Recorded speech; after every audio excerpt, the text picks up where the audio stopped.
बच्चों, आपने पहले वाले भाग में देखा था श्वसन तंत्र के अंग, श्वसन तंत्र के बारे में लिखा था। श्वसन तंत्र के अंग में आप फेफड़े या फुसफुस तक देख चुके थे। इसके बाद आपको सेंटर में हेडिंग डालनी है श्वासोच्छ्वास। श्वासोच्छ्वास का मतलब क्या होता है? ब्रीथिंग।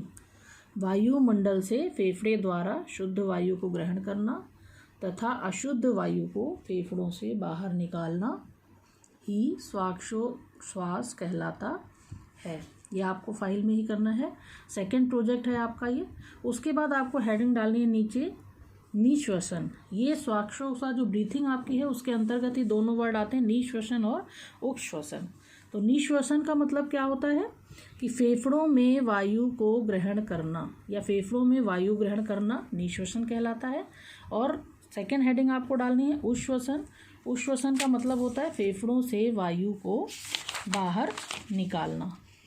तो इस तरह से आपको फेफड़े लिखने के बाद ये हेडिंग डालनी है और इस तरह से आपको ये लिखना है। नेक्स्ट आपको उच्छ्वसन के बाद हेडिंग डालनी है निश्वसन तथा उच्छ्वसन में अंतर। इस तरह से आपको टेबल बनानी है जिस तरह से मैंने बना रखा है। एक तरफ आपको लिखना है निश्वसन और दूसरी तरफ आप लोग को लिखना है उच्छ्वसन। तो निश्वसन में आप लिखेंगे डायाफ्राम की आर्य पेशियों तथा पसलियों की बाह्य अंतरापार्श्विक पेशियां संकुचित होती हैं, पहला पॉइंट। तो उच्छ्वसन में आएगा डायाफ्राम की आर्य पेशियां शिथिल होती हैं तथा पसलियों की अंतरापार्श्विक पेशियां संकुचित होती हैं। सेकेंड पॉइंट इसमें आएगा वक्ष गुहा का तथा प्यूरल गुहा का आयतन बढ़ जाने से फेफड़ों में वायु दाब कम हो जाता है। ये आप लिखेंगे निश्वसन में।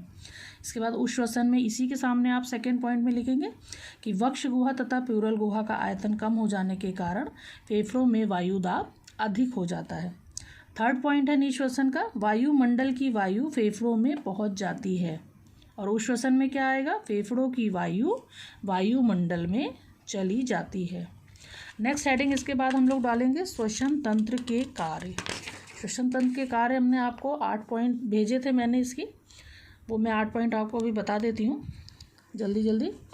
तो पहला इसका श्वसन तंत्र का कार्य क्या होता है? गैस विनिमय। श्वसन का प्रमुख कार्य क्या होता है? ऑक्सीजन तथा कार्बन डाइऑक्साइड का आदान प्रदान करके रक्त को शुद्ध बनाना। सेकंड है उत्सर्जन।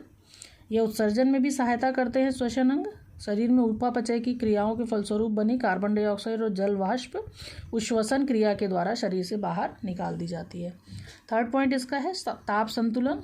ये शरीर के ताप में भी संतुलन में भी सहायक होते हैं क्योंकि शरीर की जो अनावश्यक ऊष्मा होती है वह उच्छ्वसन द्वारा वायु के साथ बाहर निकल जाती है। फोर्थ है जल संतुलन। जल संतुलन उच्छ्वसन के द्वारा हमारे शरीर में जल वाष्प के रूप में जल निष्कासित होता रहता है जिससे हमारे शरीर का जल का संतुलन बना रहता है। फिफ्थ है अवशोषण। फेफड़े वाष्पशील औषधियों का गैस अवस्था में अवशोषण कर लेते हैं। सिक्स पॉइंट है इसका श्रावण।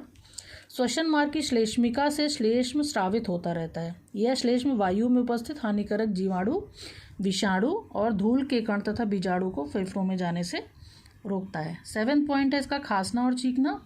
इसके माध्यम से श्वसन मार्ग साफ रहता है। और लास्ट पॉइंट है ध्वनि। स्वर यंत्र में स्थित वाक रज्जुओं में कंपन से ध्वनि उत्पन्न होती है, इसके फलस्वरूप हम बोल पाते हैं। तो इतना प्रोजेक्ट आपका बेटा सेकेंड प्रोजेक्ट है, यहाँ पर ख़त्म है।